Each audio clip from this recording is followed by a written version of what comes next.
Livro Nosso Lar, por Francisco Cândido Xavier, pelo Espírito André Luiz. 9. Problema de alimentação. Enlevado na visão dos jardins prodigiosos, pedi ao dedicado enfermeiro para descansar alguns minutos num banco próximo. Lísias anuiu de bom grado. A agradável sensação de paz me felicitava o espírito. Caprichosos repuxos de água colorida zigue-zagueavam no ar, formando figuras encantadoras. Quem observa esta colmeia imensa de serviço, ponderei, é induzido a examinar numerosos problemas. E o abastecimento? Não tenho notícia de um Ministério da Economia. Antigamente, explicou o paciente interlocutor, os serviços dessa natureza assumiam feição mais destacada. Deliberou, porém, o atual governador atenuar todas as expressões de vida que nos recordassem os fenômenos puramente materiais. As atividades de abastecimento ficaram, assim, reduzidas a simples serviço de distribuição, sob o controle direto da governadoria. Aliás, a providência constitui medida das mais benéficas. Rezam os anais que a colônia, há um século, lutava com extremas dificuldades para adaptar os habitantes às leis da simplicidade. Muitos recém-chegados ao nosso lar duplicavam exigências. Queriam mesas lautas, bebidas excitantes, dilatando velhos vícios terrenos. Apenas o Ministério da União Divina ficou imune de tais abusos, pelas características que lhes são próprias. No entanto, os demais viviam sobrecarregados de angustiosos problemas dessa ordem. O governador atual, todavia, não poupou esforços. Tão logo assumiu obrigações administrativas, adotou providências justas. Antigos missionários daqui puseram-me ao corrente de curiosos acontecimentos.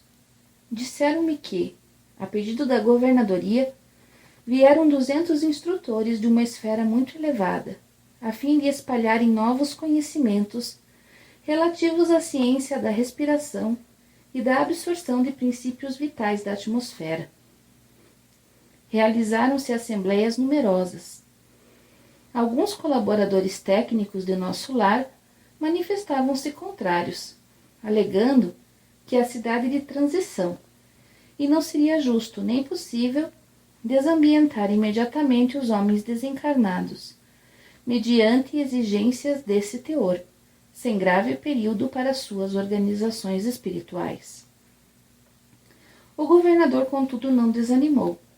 Prosseguiram as reuniões, providências e atividades, durante 30 anos consecutivos. Algumas entidades eminentes chegaram a formular protestos de caráter público, reclamando. Por mais de 10 vezes, o Ministério do Auxílio esteve superlotado de enfermos, onde se confessavam vítimas do novo sistema de alimentação deficiente. Nesses períodos, os opositores da redução multiplicavam acusações. O governador, porém, jamais castigou alguém. Convocava os adversários da medida a palácio e expunha-lhes, paternalmente, os projetos e finalidades do regime. Destacava a superioridade dos métodos de espiritualização, facilitava aos mais rebeldes inimigos do novo processo variadas excursões de estudo, em planos mais elevados que o nosso, ganhando assim maior número de adeptos. Ante pausa mais longa, reclamei, interessado. Continue, por favor, meu caro Lísias. Como terminou a luta edificante? Depois de 21 anos de perseverantes demonstrações por parte da governadoria, aderiu ao Ministério da Elevação, passando a abastecer-se apenas do indispensável. O mesmo não aconteceu com o Ministério do Esclarecimento, que demorou muito a assumir compromisso, em vista dos numerosos espíritos dedicados às ciências matemáticas que ali trabalham. Eram eles os mais teimosos adversários. mecanizados nos processos de proteínas e carboidratos, imprescindíveis aos veículos físicos, não cediam terreno nas concepções correspondentes daqui. Semanalmente, enviavam ao governador longas observações e advertências, repletas de análises e numerações, atingindo por vezes a imprudência. O velho governante, contudo, nunca agiu por si só. Requisitou assistência de nobres mentores que nos orientam por intermédio do Ministério da União Divina, e jamais deixou um menor boletim de esclarecimento sem exame minucioso. Enquanto argumentavam os cientistas e a governadoria contemporizava, formavam-se perigosos distúrbios no antigo Departamento de Regeneração, hoje transformado em ministério. Encorajados pela rebeldia dos cooperadores do esclarecimento, os espíritos menos elevados que ali se recolhiam entregavam-se a condenáveis manifestações.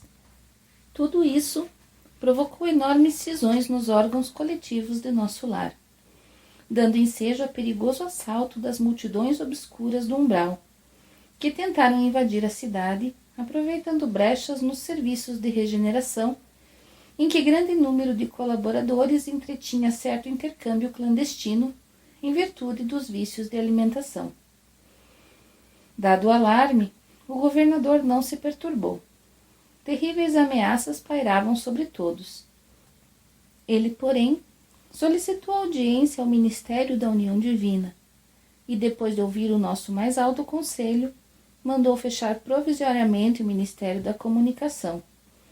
Determinou funcionassem todos os calabouços da regeneração para isolamento dos recalcitrantes, advertiu o Ministério do Esclarecimento, cujas impertinências suportou por mais de 30 anos consecutivos, proibiu temporariamente os auxílios às regiões inferiores e, pela primeira vez na sua administração, mandou ligar as baterias elétricas das muralhas da cidade para a emissão de dardos magnéticos a serviço da defesa comum. Não houve combate, nem ofensiva da colônia, mas resistência resoluta. Por mais de 6 meses, os serviços de alimentação em nosso lar foram reduzidos à inalação de princípios vitais da atmosfera, por meio da respiração, e água misturada a elementos solares, elétricos e magnéticos. A colônia ficou, então, sabendo que vem a ser a indignação do espírito manso e justo. Findo o período mais agudo, a governadoria estava vitoriosa. O próprio Ministério do Esclarecimento reconheceu o erro e cooperou nos trabalhos de reajustamento. Houve, nesse comenos, regozijo público e dizem que, em meio da alegria geral, o governador chorou sensibilizado, declarando que a compreensão geral constituía o verdadeiro prêmio ao seu coração. A cidade voltou ao movimento normal. O antigo departamento da regeneração foi convertido em ministério. Desde então, só existe maior suprimento de substâncias alimentícias que lembram a terra nos ministérios da regeneração e do auxílio, onde há sempre grande número de necessitados. Nos demais, há somente o indispensável, isso é, todo o serviço de alimentação obedece à inexcedível sobriedade. Presentemente, todos reconhecem que a suposta impertinência do governador representou medida de elevado alcance para a nossa libertação espiritual. Reduziu-se a expressão física e surgiu um maravilhoso coeficiente de espiritualidade. Lísia silenciou e eu me entreguei a profundos pensamentos sobre a grande lição.